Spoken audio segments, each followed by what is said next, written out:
Hello, everybody, and welcome back to the Apple Box Chronicles. My name is Peyton Buto. And I'm Adryon Thomas. And today on the ABCs, we are taking you from A to Z on Begonia, the new Yorgos Lanthimos film that just came out, starring Emma Stone, Jesse Plemons, Stavros the comedian, I forget his last name, I don't want to mess it up, and Aidan Delvis. We're really professional over here.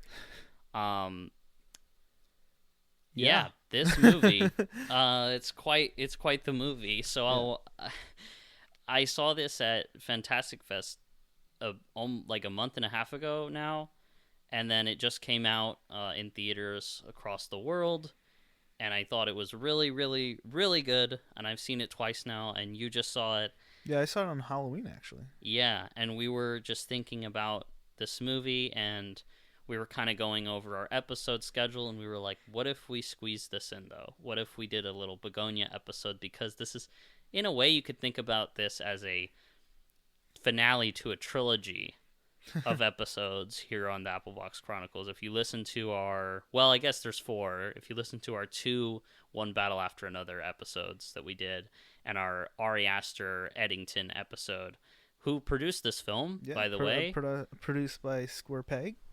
Yes, love Ari Aster. We're both big fans, but those 2 episodes kind of play into this because this movie, a lot of people are pairing it with Eddington, as a lot of people pair a lot of things with Eddington because Eddington is a very relevant movie. I remember we mentioned it somehow last week. We somehow mentioned it on an episode where we were talking about Saving Private Ryan and Seven Samurai. I don't know how we got there, but we did. But a lot of people pair this with Eddington because we're fucked. It really just is about us being fucked as a species, as a society. I'm a little more optimistic than that, but basically this movie is targeting a lot of very relevant, very contemporary issues, even though it is a remake. Yeah, it's a remake of a South Korean film called Save the Green Planet, which I knew about for several years. I've never seen it.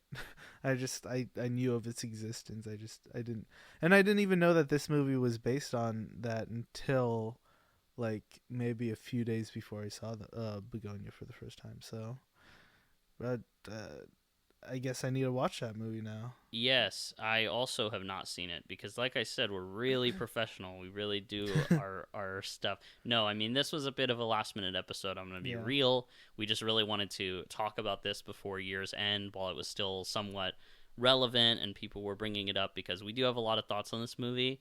And yeah, we just figured it would be a good one to throw out there to kind of frame it against, the other 2 movies I mentioned and against, I guess, the state of the world, because that's a really original thing to do right now.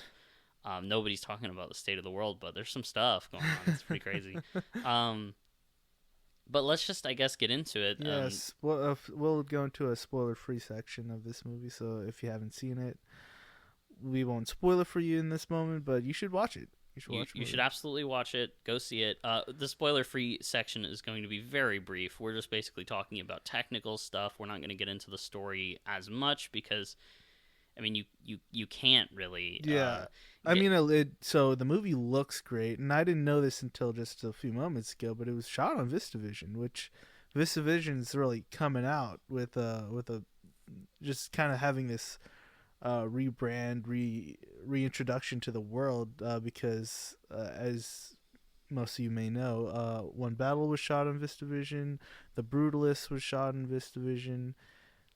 I guess Begonia now is out and shot on VistaVision. One Sequence and Poor Things was also shot on VistaVision, and I think that's why Yorgos wanted to do this for this one.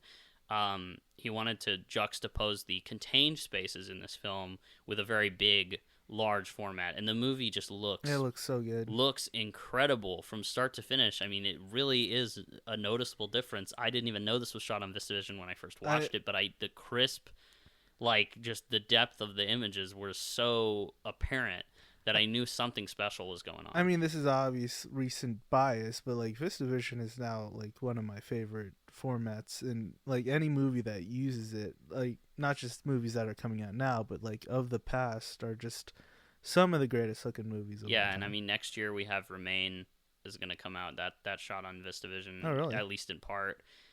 with the cinematographer of a movie called Train Dreams that I just saw, which is so good, and it is one of the best looking films I've seen all year. And so to have that with VistaVision with M. Night behind the camera is going to be amazing. I guess I wanted to read the synopsis for this film real quick, just for the spoiler free. Yeah. In case you don't know what it's actually about. It says on Letterboxd, two conspiracy-obsessed young men kidnap the high-powered CEO of a major company, convinced that she is an alien intent on destroying planet Earth. So that's what this movie's about. Yeah. In a nutshell. And so it is kind of a chamber piece in a way, because a lot of it just takes place in Jesse Plemons' house, and it's just interrogating Emma Stone's character, who plays the CEO, because he really thinks that she's an alien. Yeah. And so you get a lot of fun. I say fun, but it's very tense, but you get a lot of back and forth between them, and there's a bit of a power dynamic going on. You see how Emma Stone's trying to weave her way out of the situation, and how much she's willing to, I guess, buy into what he is saying in order to leverage herself out of this situation. Yeah. And meanwhile, he is so stubborn in what he believes that, you know, he really has taken great measures to basically alienate her in any way he can, and say, you know, I cannot treat you like a person.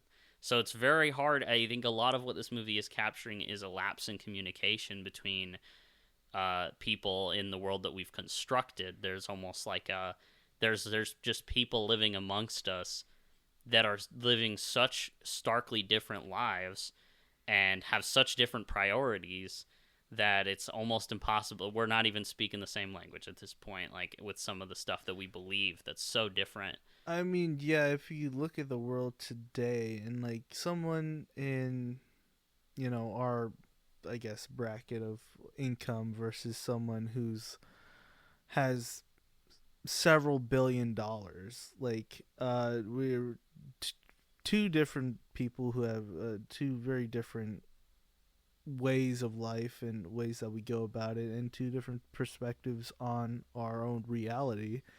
And obviously some of the things that they do may seem very weird to us, and some of the things that we do may seem very weird to them. But again, there's that we're both human, but we're kind of living in two different planes of existence in a sense. And that's a lot of what this movie is covering, is that, like, disconnect. And it's just getting farther and farther as time is going by. We're getting to the point where we're going to see multiple, like, what is it, centibillionaires, where it's like over $100 billion.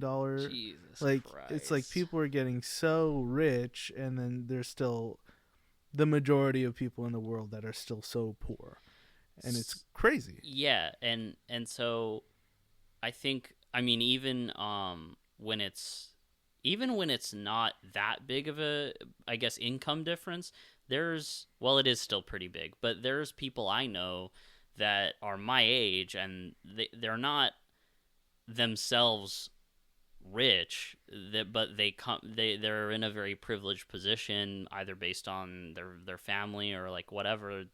And so they've grown up in environments where they don't feel the need to challenge their points of view. They don't feel the need to actually think about stuff that doesn't affect them. They kind of have the I guess the luxury of not giving a fuck about anything outside of the walls of their own lives. And in my opinion, that's only a matter of time before it becomes everyone's problem if we just let it, you know, fester and become an issue. But does sometimes feel like I just can't, you know, I try to have conversations with these people, and there's just no, it goes right.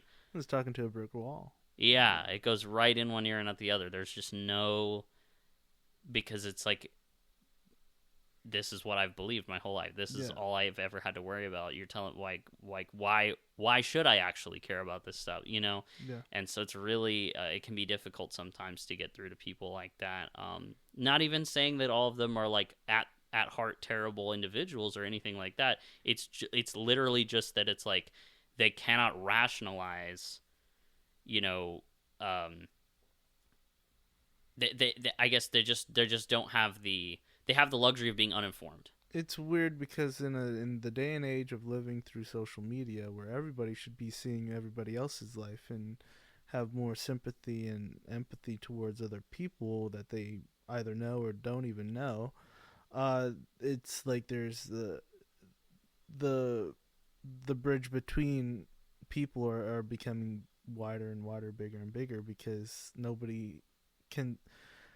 It's like people are just being blinded to the fact that other people are not living, great lives, and it's like a lot of people just don't care about what other people are going through. Well, I think there's a lack of motivation, or people are not seeking out diverse experiences. They're not using social media as a method, because here's the thing: social media in concept should be doing what you're saying, like connecting people, but because it's run by businesses that want to sell you things, the algorithms are designed to show you things you have already seen, basically. The AI and the algorithms, not even only AI, Yeah. but algorithms, and they're getting better at it. It's like they're trying to send you down a narrow tunnel of what you already believe. And this movie goes through all these ideas of echo chambers and Exactly. getting tunnel vision and just seeing one prize at the end of the road, but you don't see all the obstacles in the way and everything around you, and you get into this psychosis where you're living into a different reality than everybody else. Yeah, it's like this paradox where you'd think that social media would broaden us to see the bigger picture, but instead it actually it actually gives us the opportunity to burrow ourselves in our own little tunnel of belief and our own little echo chamber, and that's actually where we are.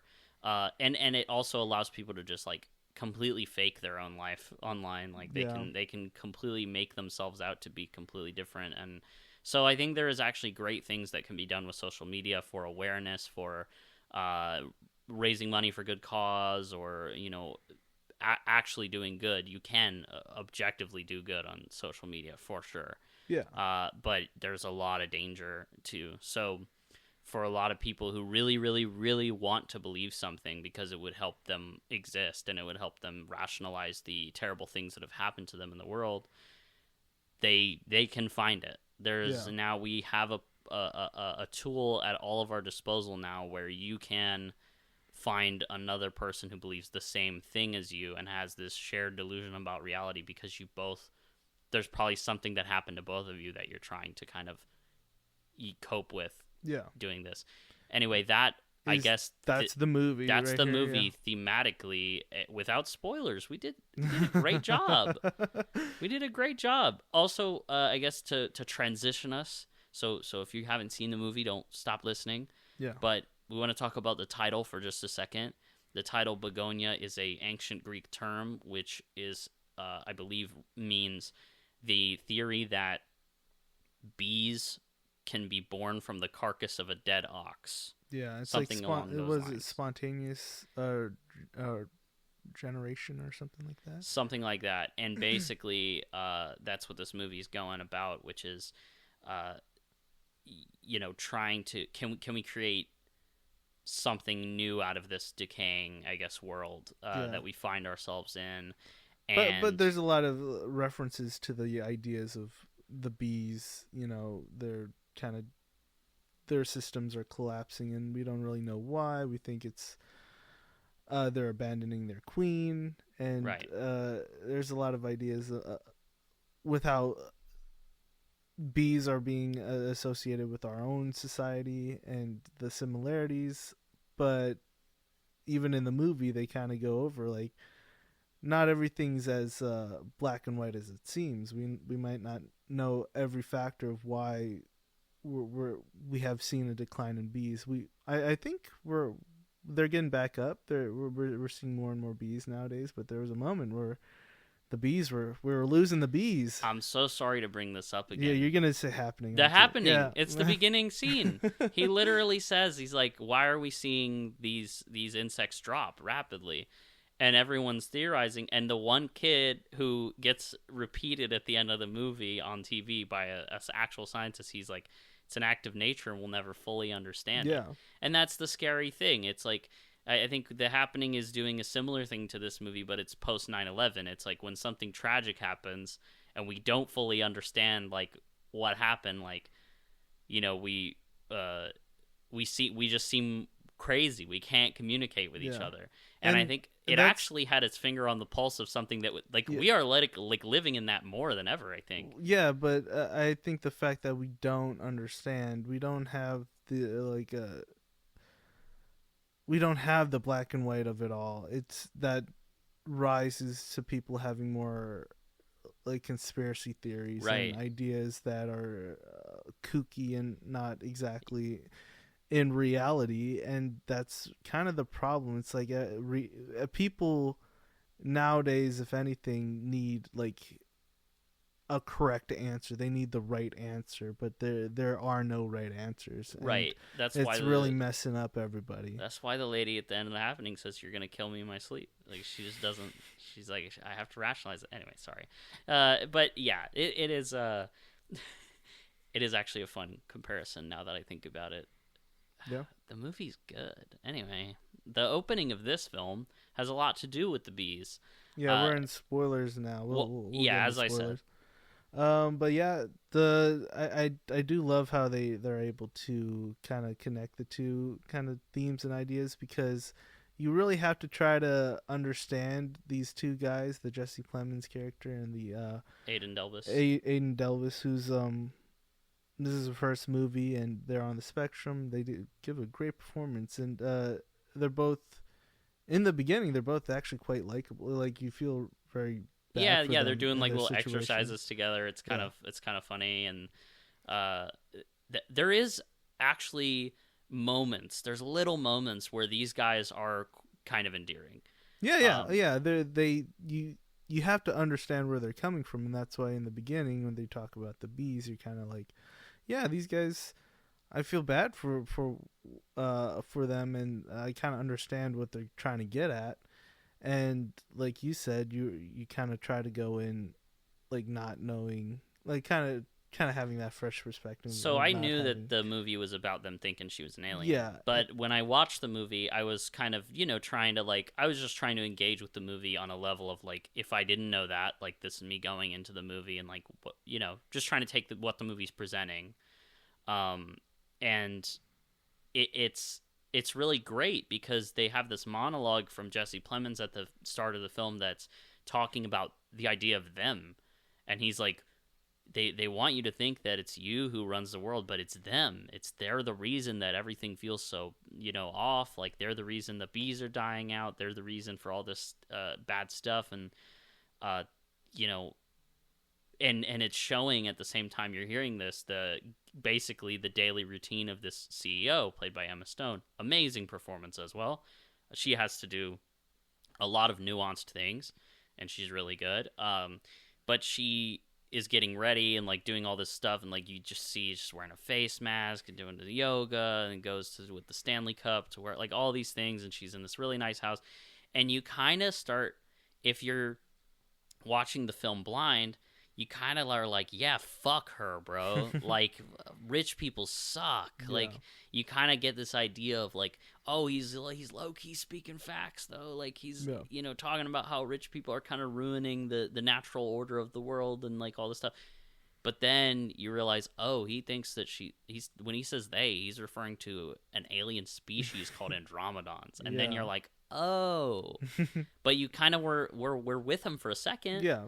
And I think that's interesting, and I think it makes him empathetic, and it shows how this stuff happens before we actually get the real personal reason behind it actually being the case.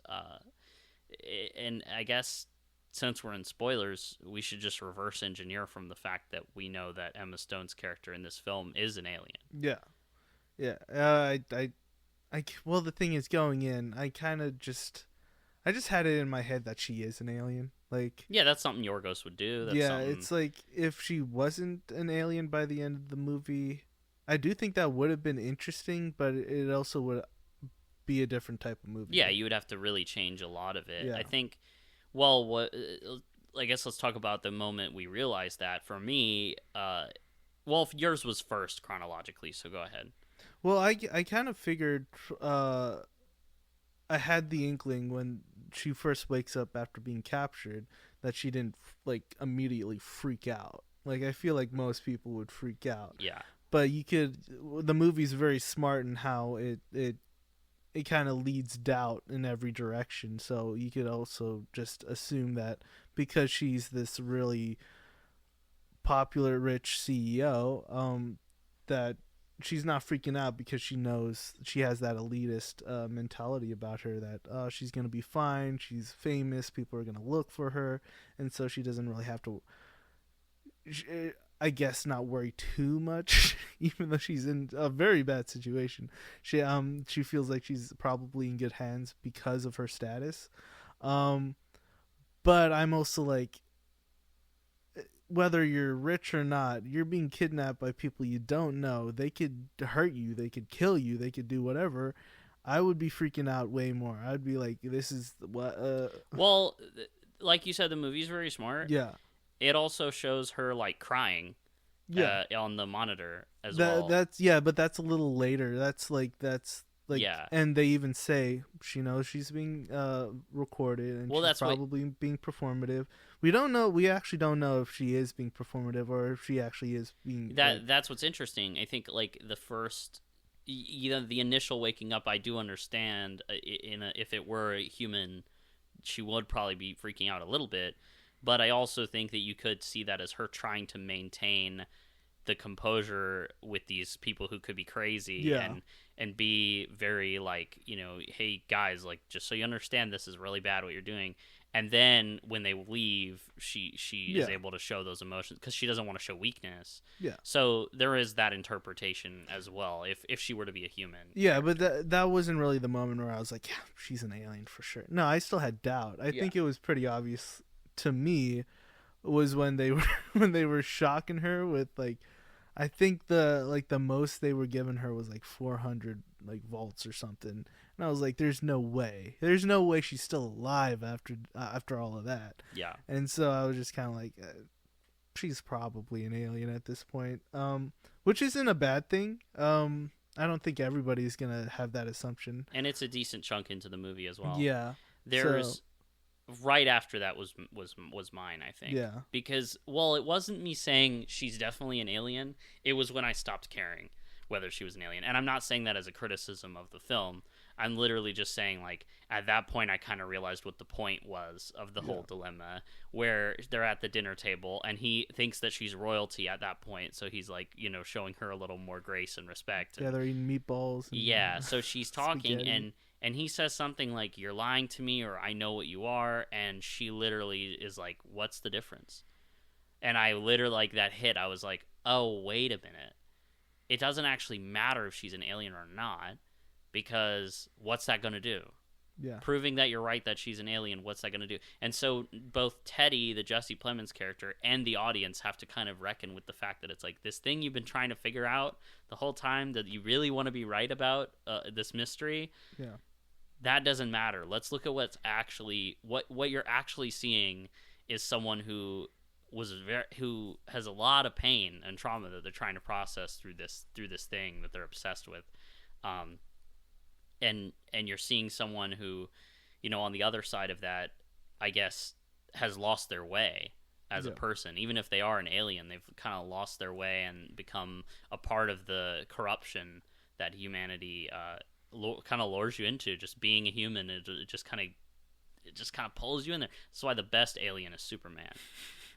If she was if only Emma Stone's character was raised on a farm on Earth, Kansas. In Kansas, yeah, exactly. Another kind of hint for me was, I don't think it's even a hint, like the fact that you have these flashbacks to Jesse Plemons and his mom, and his mom's got some very weird symptoms of like the chemicals that she's being given, which is her floating off the ground. And at that point I was kind of like, this movie could just be being stylistic and weird like Yorgos usually is, but that's weird enough to be like, that's some It, alien tech right if there. you take it literally, it is. Yeah. But I actually saw that and I was just like, oh, they're just hamming it up for the flashback. They're making it look weird because it's almost like he's holding her, because it could like, be almost like a dream sequence. yeah, he's holding her like she's a balloon. Yeah. And I think it's like a kid with a balloon, and it's like you messed up my thing. That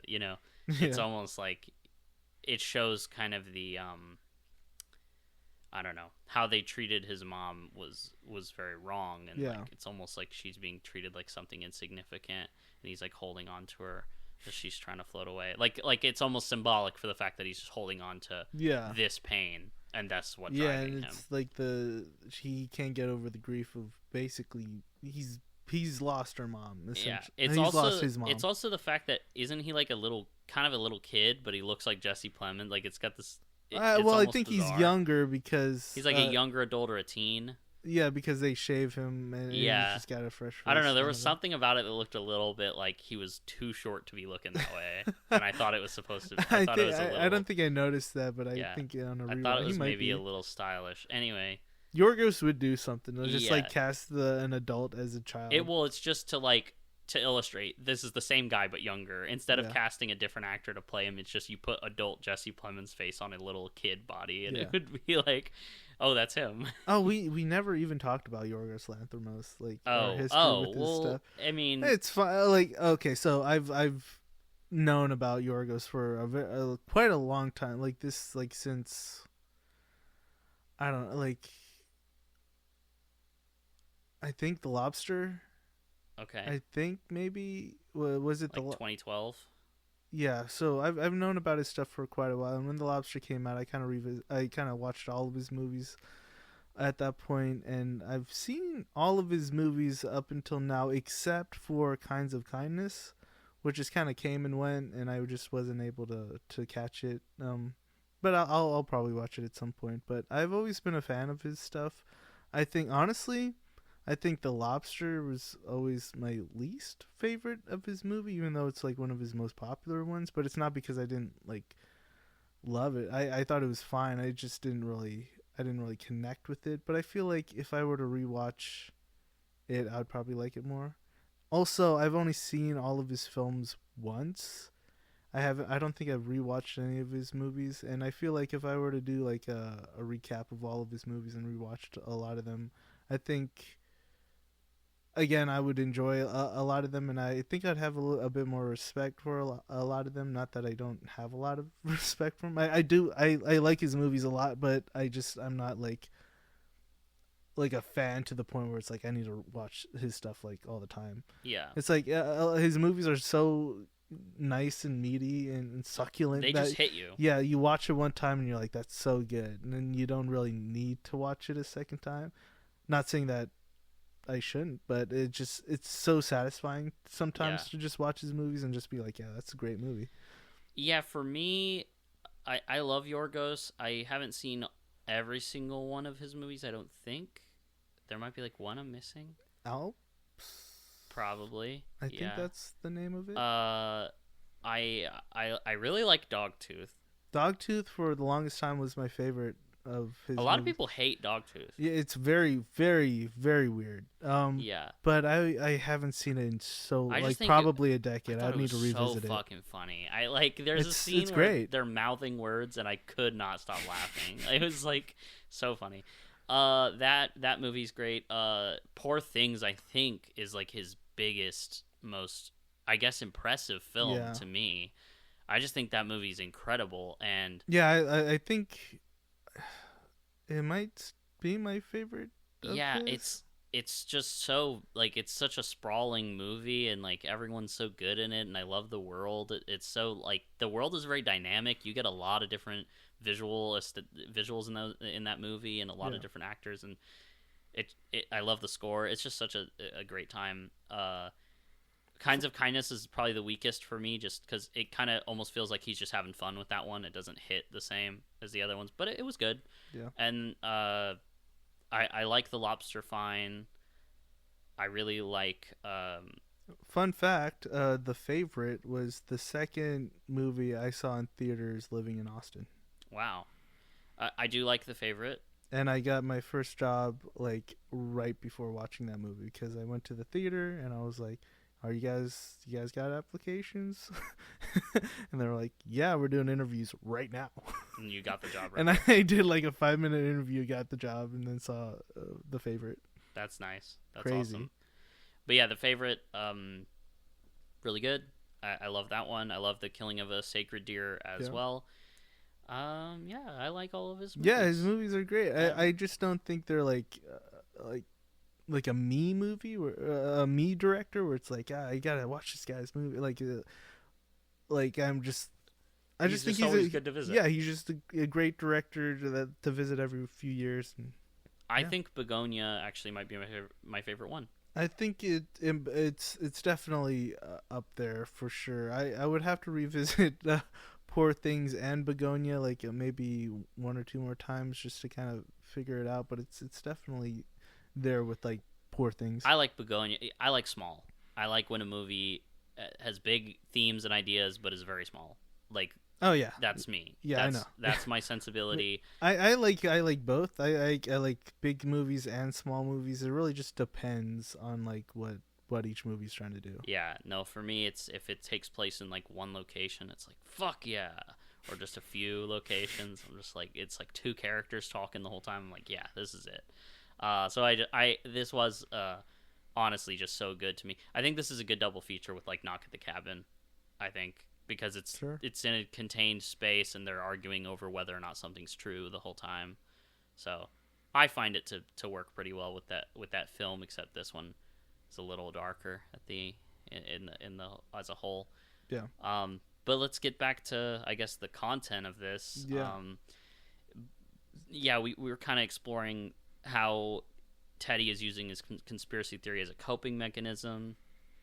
That's the thing is that we find out that he's right. And I was talking to one of my friends and coworkers at Almo, which I work at, and they just saw it and they were talking about how to some people him being right is kind of confirming that, you know, all these conspiracy theories are all right, and they're like, this is saying that, oh, we got to listen to them, and it's like, no, that's not what it's saying. It's not saying that they're all right, because though he's right about her being an alien, he's not right about what she's there on Earth doing. Yeah, he says she's poisoning the planet, and she's not. And I think that's the case almost all the time for all these conspiracy theories, is that we find these guys who get really into it and they dig into this like rabbit hole of all these connecting like threads, and they kind of figure out something that's true, that's real. Okay, it's real, but they don't get to the very bottom of why it's real and why this thing exists or why they believe this thing is a reality. And I think that's what the movie's trying to say. It's like they're trying to look for something particular, and even though they find it, they give it a different meaning than what it actually is. And for the case of this movie, the Jesse Plemons character, he's right about her being an alien, but he's kind of wrong about what she's there to do as an alien.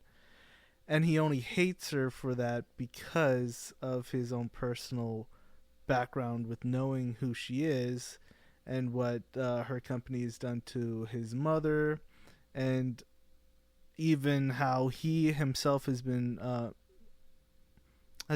abused as a child because he didn't have really his mom to take care of him. So there's the Stavros character, the policeman who was his babysitter, I guess, who was very abusive to him when he was a child, and so he's kind of taking that abuse and like putting it onto her, which is like very unnecessary. I think there's also the fact that it is ambiguous the level and what he exactly did to him as it's a kid. Power thing. He says that, yes, but we don't know if it was sexual. We don't know if it was physical. But that's what I mean. It's a power thing for Jesse Plemons. It's a way for him to take power over the Emma Stone character. And so the fact that he has this thing where he wants to take control and have power over her, as well as the fact that he wants to be right about her being an alien, and the fact that he wants to be right about her being an evil alien, just trying to like pollute the world and like ruin everybody's lives. It's he's only right about one of those things. The character is stunted. Yeah, he's very stunted. You can see how in certain cases she will strike a nerve with him, and he will either lash out and tackle her, or get violent, or throw a chair or something. Yeah. Or if she really, but once she actually like plays into the theory and also tries to, I guess she finds out what it's actually about, which is the mom. Yeah. And she literally is like, oh, you can save your mom using my alien thing, which is this. And he kills his own mom, which is so sad. So ridiculously sad that ridiculous is not the right word. I just mean it's extremely sad. Yeah. That you see how he just reverts into being a child if she strikes the right nerve. And so she weaponizes that against him by the end of the film. But earlier in the movie, it's like she kind of triggers that at an inopportune moment. Well, it just shows how lost because she's literally telling him that he's gonna inject antifreeze into her. She's like, oh no, it's just like whatever because I gotta hide it. It's a cure. And he believes it. He believes it, and it just shows how messed up he is. He just wants to save his mom, and that's the only thing he wants to do. That he's completely blinded to the obvious. Yeah. And that's kind of the whole thing. Yeah, like he questions everything she says, but once she says, this is how you save your mom, and it also has to do with him being right about her being an alien, it's like he just goes for it because, again, he turns into a child again. He kind of turns back into being... And even in moments of happiness, too, when he kidnaps her and they talk for the first time, and him and his cousin get up to the front, they're, like, hopping and hugging each other. They're so happy. Like, he is a kid. And he never, got over that. Well, and that's because he had no mother to take care of him. Right. He didn't have a dad. The one babysitter he had was abusive in some sort of way.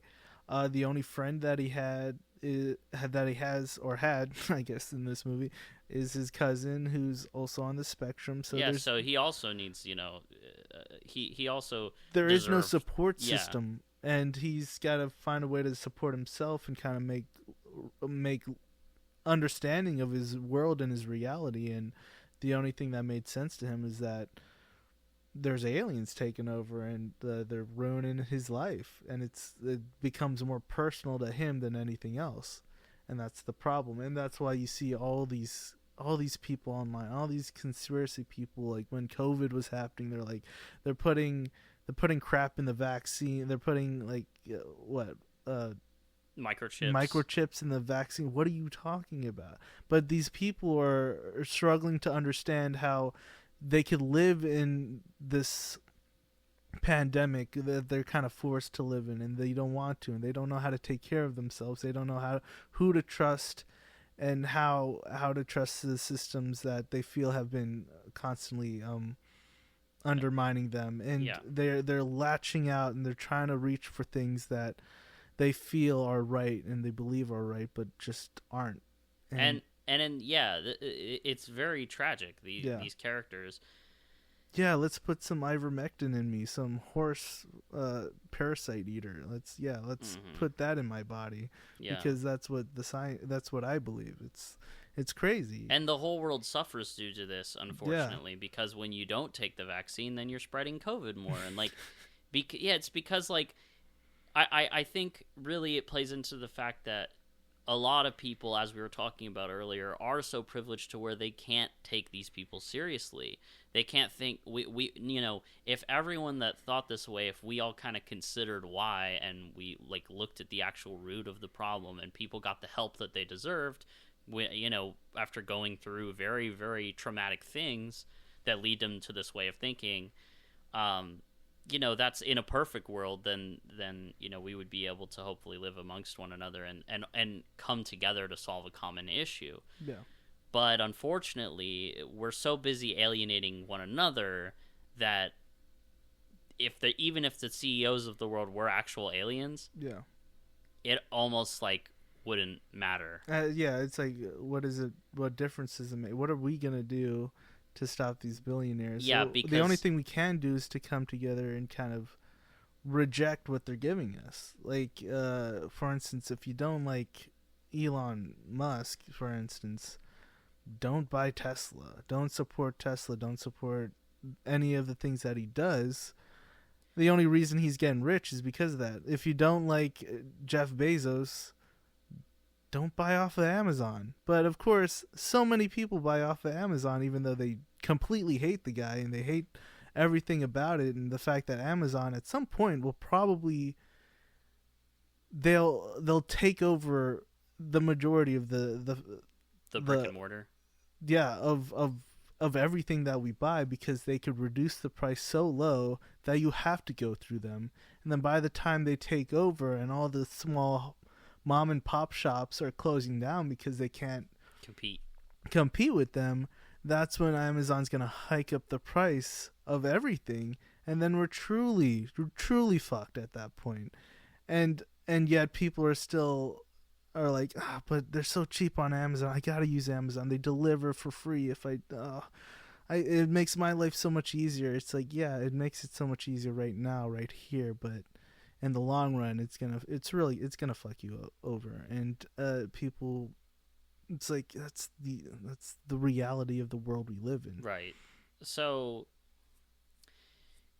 this kind of leads us to the Emma Stone character, which is the CEO, obviously, and she's admittedly has lost her way. Yeah. She's kind of lost what being a human means. She's become a human that she didn't want to be, because she's kind of like put herself at the top of this system that we built, and so she doesn't actually get the essence of humanity from that. Yeah. And that's why I'm sure, once, she's been hanging around Teddy for long enough in this movie, she does apologize for what she did to his mom, but was she ever going to do that before? No, probably not. Also, I really like that the alien is into Chappell Roan music. I think that well, I love the fact that the alien is very much a human. Like they're flawed. They make they mess up, they make the wrong decisions every once in a while, and they have favorites and opinions on things. Like, even if she is an alien, she's still an individual and a person in a sense. Yeah, for sure. I think what you're saying, like she stammers and messes up, and she's trying to do this announcement about diversity at her company, and that's when we meet her. And I think that's so interesting because she's literally she's kind of acting out this microcosm of the entire film, which is like she is upset that she can't get through this announcement and do the thing she's supposed to do and say it right, because she's kind of displaces the blame and is like, oh, it's because the word diversity is used too much in this announcement. So could we, diversify the language? Could we not use that word so much? And it's like, you're basically saying that as a CEO, you're like, diversity, the word, is making my life harder. The fact that I have to include so much diversity is making my life harder in a way. But that's kind of how a lot of rich people feel about diversity in general, is they're like... She's blaming the person who wrote it instead of the fact that she just can't get it right. Yeah, she's essentially blaming the need for diversity for... I have to go through this whole thing of trying to include it. Anyway, I feel like maybe I'm reaching, but I feel like that it makes sense. No, I think that it is, with all the like DEI stuff, and it's like the government saying like rescinding all the diversity stuff that's going around, and it's like, why? At what point is this a bad thing for society? It's just because it makes you uncomfortable. It makes you feel like you're giving more people I think the whole thing is that we're giving people opportunities that they're not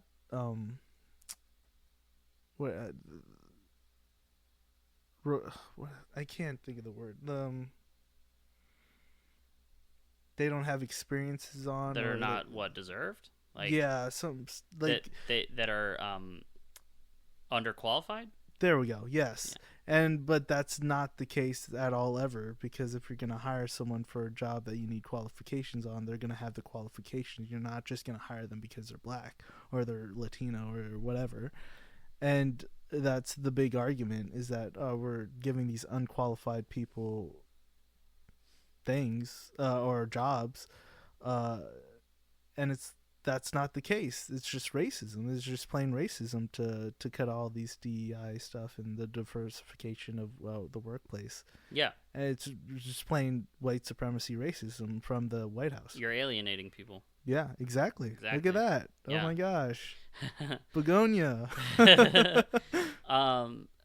Yeah, and also I think the fact that she's dressed up, not dressed up. She's wearing all this what's the cream called Yeah, they it's put like on her? there's some kind of antihistamine, kind of anti-itch. Yeah, so Jesse Plemons' character puts that on her, saying it weakens her somehow. I forget what the exact thing he says is, but he also shaves her head because that's how she contacts her ship. That's actually a detail he's right about, funny enough, which I guess it is from the original film. Yeah. But I think it's funny because it's sort of like, oh, this is It sounds ridiculous. But this sounds ridiculous, but it's also an in-universe reason for why she actually couldn't contact the other aliens if she is going to be an alien. So it plants that seed of doubt as well. Yeah. And it also makes her look more alien, less human, because I think Jesse Plemons' character, to a degree, there is, I think, even doubt within him, deep down. Yeah. And he's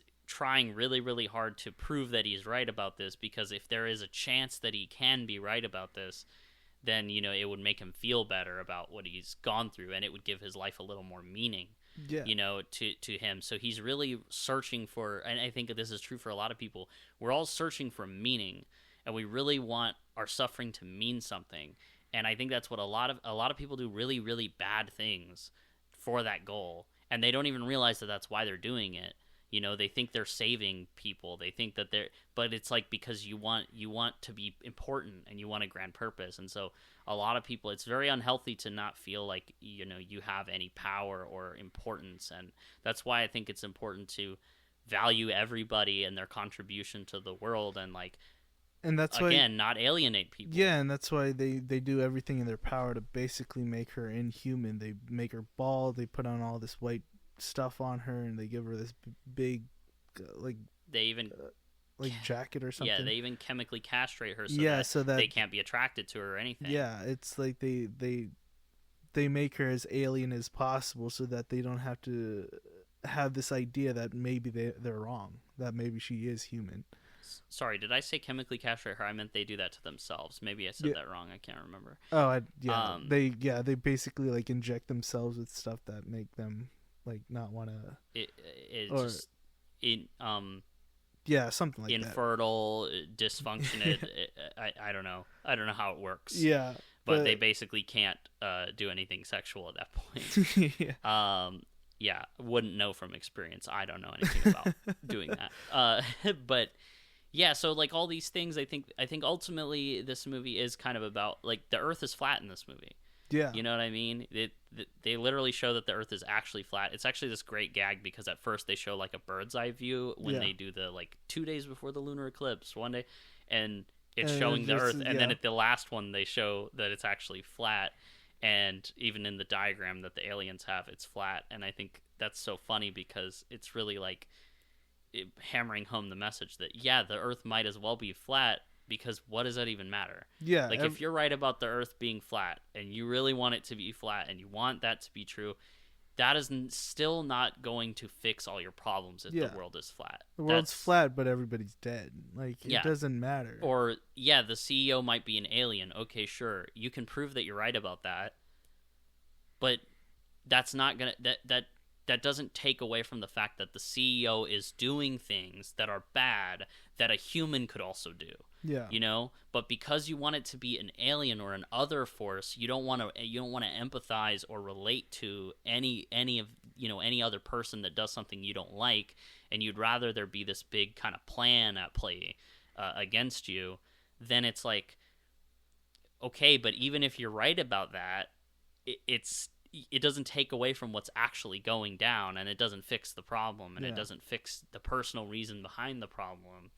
So I think it makes so much sense that she's an alien in this movie. Yeah, and I mean, it also touches on the fact that the kind of the brains of the whole operation is Teddy, Jesse Plemons' character, but he kind of takes on his cousin to help him out, and his cousin doesn't know better. They're on the spectrum, so they're But he kind of doubts him. He's like, I don't.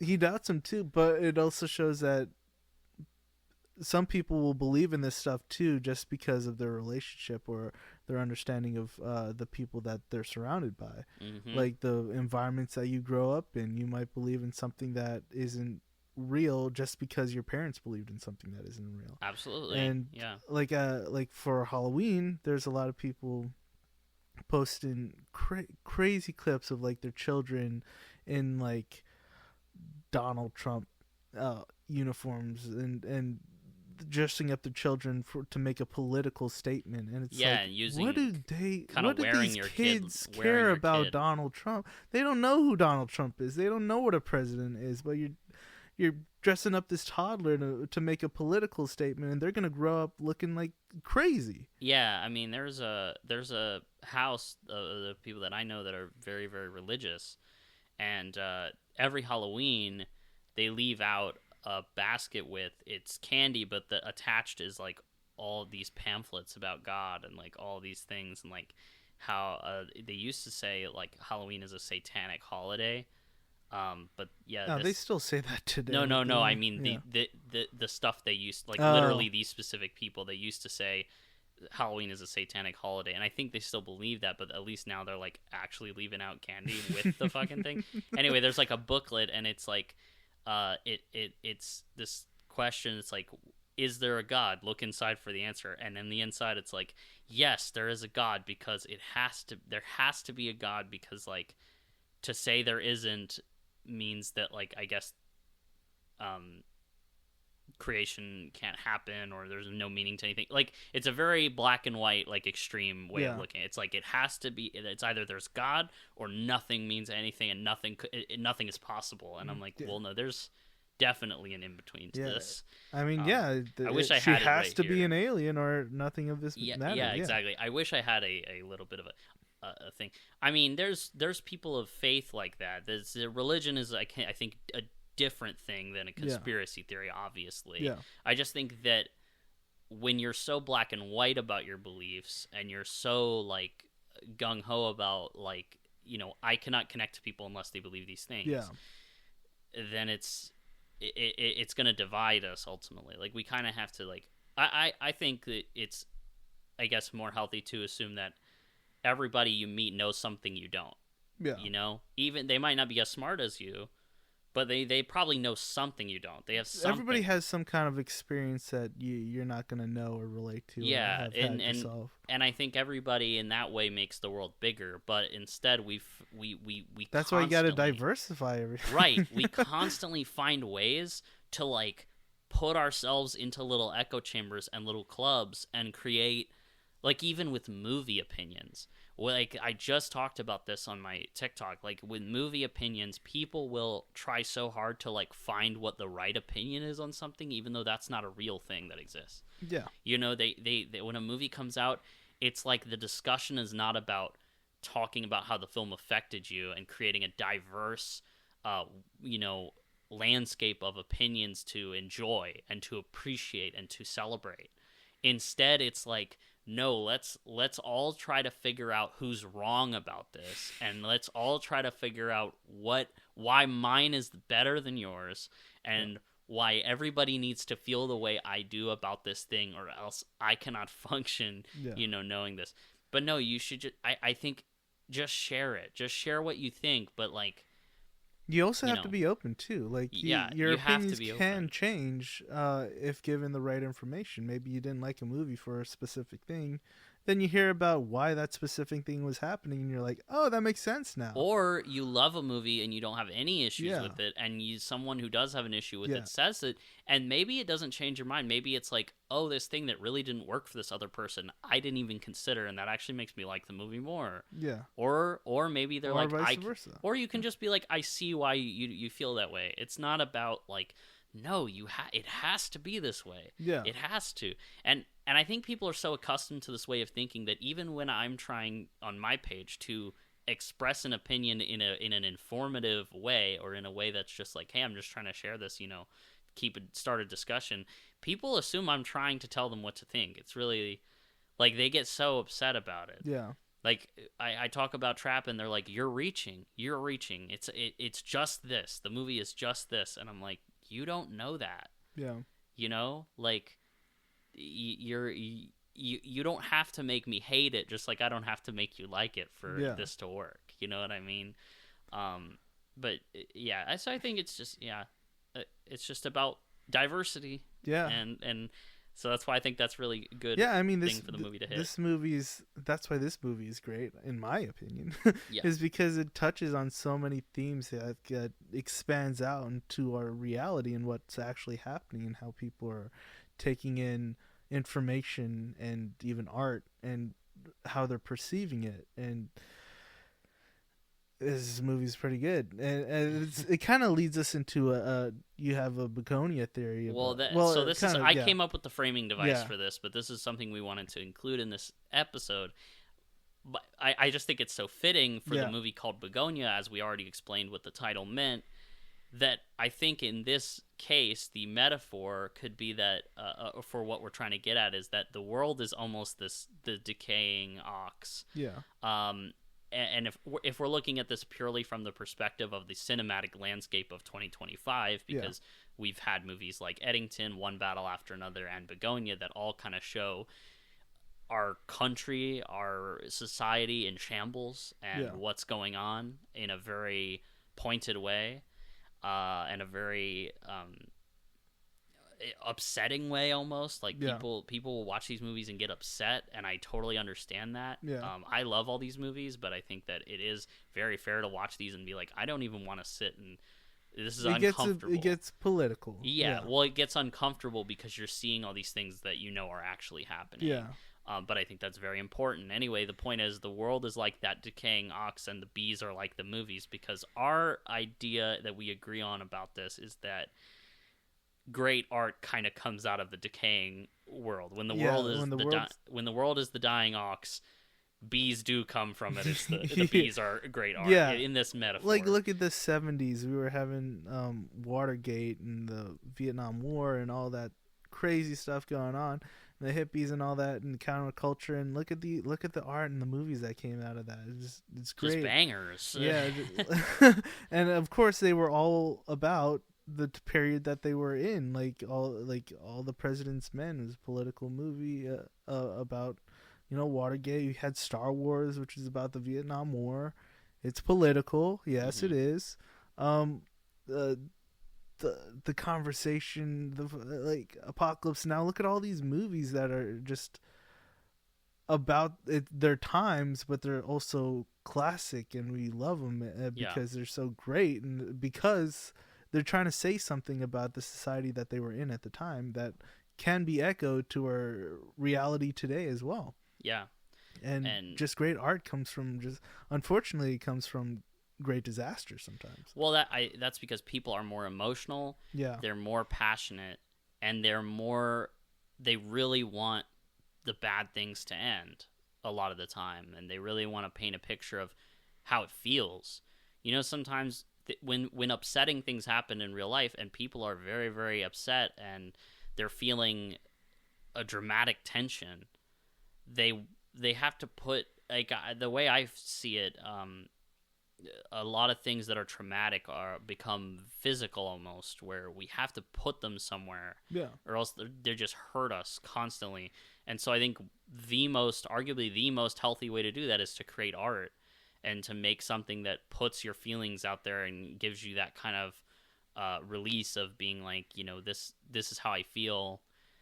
People dance for that reason. They paint, they make movies, they make songs for that reason. But some people kidnap CEOs for that reason too, and that's not a good way to do it. But anyway, I just think that the more you're very passionate and driven by all of the things that are affecting you and the people around you and that hurt you, that you have to put it out. And when you're that passionate about something, it's almost like you can't help but make great art, because you really want this to be you really want to be understood, or you really want to put this out there for other people and try and reach somebody who feels the same way. Movies that come to mind, obviously Eddington, I think, paints a picture of how tech companies are winning over our division every time. One Battle After Another is about how we kind of have lost trust with one another, and how people will sacrifice their humanity to join a club that doesn't even care about them, and that's hateful. This movie, I mean, we've already kind of gone through everything, but like so many Superman, Sinners, so many movies coming out this year that's just like touching on just how society is like dealing with the injustices of the world right now. And I mean, I've been saying this for a while, that the last year that we had just banger after banger after banger was 2019. What happened in 2019?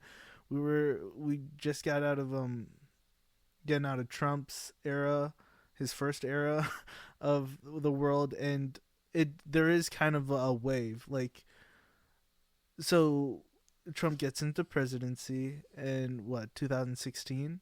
It takes about 2 to 3 years for movies to get made, right? Yeah. And so it takes that amount of time for the movies to come out. So 3 years after 2016, 2019, that's when everybody's like, we need to put our thoughts on our reality and our situation right now, and how we're going through all this stuff. And so we get kind of this wave of great films after just great unrest and like people just like hating the reality and the society that they're living in. And we're in 2025. A few years ago, we were in the pandemic, and we were just getting out of the pandemic, and then Trump wins again, and it's like movies are just, they're coming through and coming in waves where it's like, okay, now we have to talk about this, and we have to speak on how we feel about these situations that are happening, and how we feel about being so isolated and having all this social media and this technology growing and these billionaires coming up and raising up, and racism just becoming just so normalized nowadays, and all the stuff in with Israel and Gaza, and it's all building up, and the art is catching up too. Mm-hmm. The movies are catching up too. And now, we're not saying that we want the world to suck so the movies are better. That's not what we're saying. Yeah. We are just simply observing the fact that movies, this is why we think movies become way more powerful in these circumstances, because they are a tool to both understanding our world and pushing back against what's happening. And for instance, Superman came out this year, and you can make some pretty obvious connections between the listen to our episode, the war in Gaza, and like all that stuff that was happening, and people are like, oh, it's just obvious that James Gunn is like putting all this stuff in his movie. He wrote that movie like a few years before that happened, before this year. Like, the movie didn't just like come out and it's just talking about things that are happening now. No, this stuff has been happening for years. He's just talking about it now, and it just happens to come out when the worst of it's happening. Yeah. And it's like, no, you guys don't understand that all these themes and injustices that we're talking about in these films have been happening for years and years, decades, centuries. Sinners should be obvious. People are racist. People have been racist for years, and we capitalize on black culture, and yet we treat black people like they're nothing, like they're lesser. And you see all these vampires kind of sucking the life out of them, and it's like, well, the thing is, The vampires and sinners aren't even racist. That's that's the thing. It's like they're assimilating They're taking the culture. trend. They're taking the trend and the culture of the black people and using it for their own vices and their own like what they want to do. I think Sinners is an interesting one because it's more. I think it's a lot of it is about. Obviously, it's about racism because you got like the literal Klan in the movie, which are the real monsters, by the end, that they have to take out. But there's also the fact that the vampires in the film they're kind of trying to. There's a difference between, I guess, preserving a culture and being in touch with it, which is what Sammy is able to do by playing the instrument and touching with, being in touch with all the ancestors and people past and future. Remick, the vampire, tries to do that, and he can't. He can't talk to his people or his ancestors again because he's a vampire. He's an undead being. He's not like... So it's kind of about how, like, as mortals, as humans, like we're connected to our ancestors and our cultures and stuff, and there's a difference between that and trying to preserve culture and keep it alive by making music, making art, and trying to basically freeze it forever and kind of hold it captive and be like, you're like trying so hard to hold on to it that you kind of lose the meaning of it. Basically trying to assimilate it. This is not about sinners, but it's but we're touching 2025. It's like all these great movies coming out, and you could just see them as, it's a vampire movie, it's a superhero movie, it's a movie about it. But even people that feel that way, I feel like could like these movies and these are good. But the reason, what we need to realize is that the reason these movies are so effective and so good is because they're passionate about the things that they're actually talking about. Even if you're not listening to what it's actually saying, you're still recognizing, oh wow, this is like really well made, this is like really well acted, because everybody involved is passionate about this thing that you're ignoring. So, and that's why we wanted to really touch on Begonia, especially because it's like just all these great movies that are really interesting and original. I guess this isn't technically original since it's a remake, but the ideas are still like some of the themes and the concepts in this movie are, I'm sure, different from the Save the Green Planet, in which we're talking about, echo chambers and social media and all that. But all these movies are just they're kind of showing a mirror to us, and we might not always love what we see, but we have to see it. We have to see what's wrong in order to fix the problem. It's like Eddington. We have to see the problem in order to fix it. We can't just be given a solution. We can't just be given the answers. The answer is to acknowledge it and to recognize it. Exactly. Like, you have... Again, goes back to what you were saying about Amazon. It's so easy to just be like, yeah, but right now that makes my life easier, so I have to kind of do it. I mean, I stopped using Twitter for this reason. I was like, well, not only because it fucking sucks and it's just like bad for my mental health, but also like to a degree I was like, I shouldn't be on this platform if it's just going to give Elon Musk more money. Yeah. If it's just going to be like Mark Zuckerberg, that person you hate, all you guys hate, that big billionaire. Yeah, guess what? You're using Instagram every single day of your life. Yeah. Like, I don't know what to tell you guys.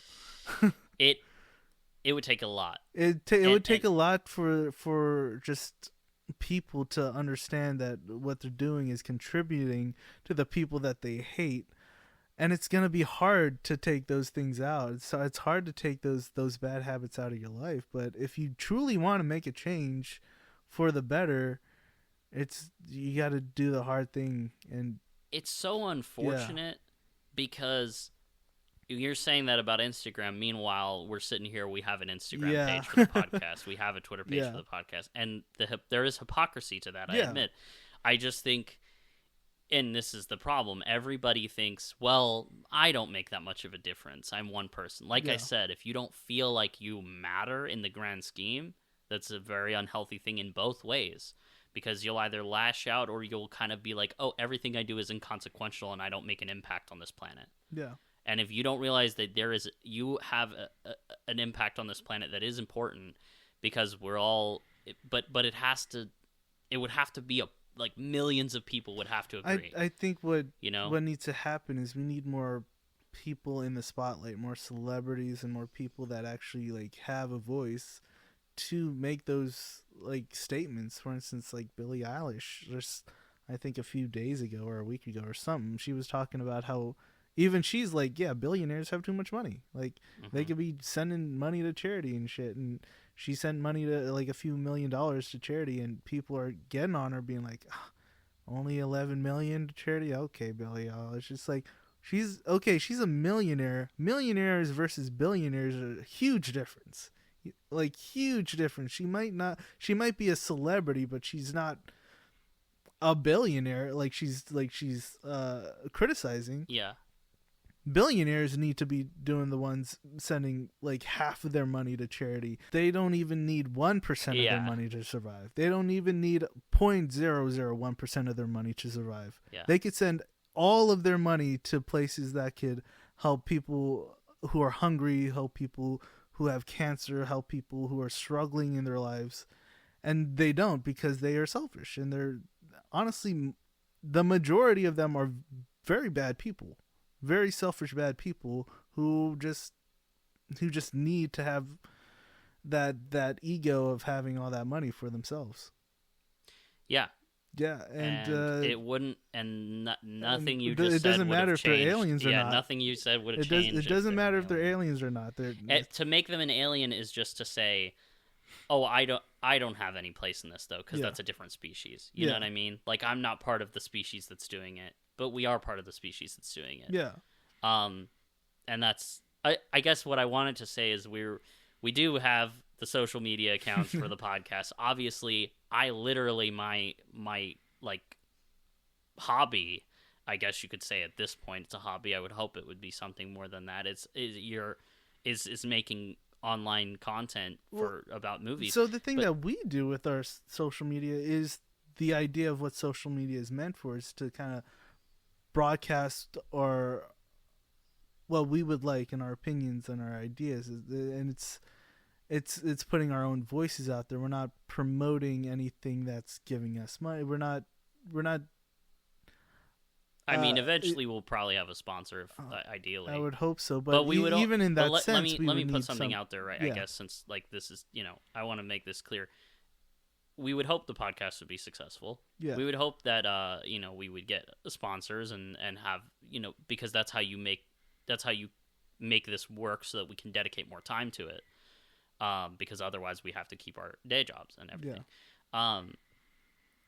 If that is the case, we're not going to take sponsorships for things we don't actually believe in or care about ourselves. That's the point. Yeah. We're using social media as a way of connecting to the world and having people see what we believe in. They could agree or disagree with it, but at least we're putting our voice out there and not promoting something or promoting anything that we don't believe in or saying any sort of propaganda that we believe in or don't believe in. And I think the thing is, we're gonna live in a reality where social media is always gonna be around. There's no stopping it at this point. I don't think there is. I don't want to think that way about AI though. I think we need to stop that. We need to stop that immediately, and that's why we're we refuse to use AI. We'll say that too. 100%. Yeah. Generative AI especially. Yeah. But yeah, it's there's just some changes that people need to make on their own social media that could benefit. For instance, not going into these, I don't know, echo chambers of things that they really want to believe in. I think people just need to be more open to everybody. Right. That's ultimately the only way we would get a best case scenario out of what we're already in. Yeah. And there is definitely a very positive way that you can use social media again, and a very negative way. I think there's nuance to almost everything in the entire world. It's not like super black and white like we've been saying. But we try to do the positive. Yeah, we try, and it's one of those things where, unfortunately, it's like you kind of it's like one of those things where it's like it feels like our hands are tied. It's like, well, we can't possibly make our podcast successful and make and do the thing we're passionate about doing, which is to talk about movies, without promoting it and using the platform to do that. And so it's like this paradox of like, oh, but we're literally talking shit about it right here, but you're listening to this on an iPhone, on Spotify, or you're watching this on YouTube, or maybe you saw this on my Instagram story, and that's why you're listening to it right now. Yeah. So it's a very paradoxical, hypocritical world that we live in, where nobody's clean. Yeah. You know, but we are all human. And at this point, we almost can't even agree on that. So. Yeah, I think we got the most out of this movie at this point. Yeah. Anyway, so to be a little more hypocritical, follow us on everything. Like the podcast, rate the podcast, leave us a comment, let us know what you think. If you agree or disagree with us, we'd love to hear what you think, because we would want to be open to everybody. Send us an email if you want. Tell us what you think. Links are all everywhere, wherever you're watching this. And our questions for you today are, what conspiracy theory, if any, do you believe in? Be careful on that one. And which one do you just can't stand? Like, I can't stand that.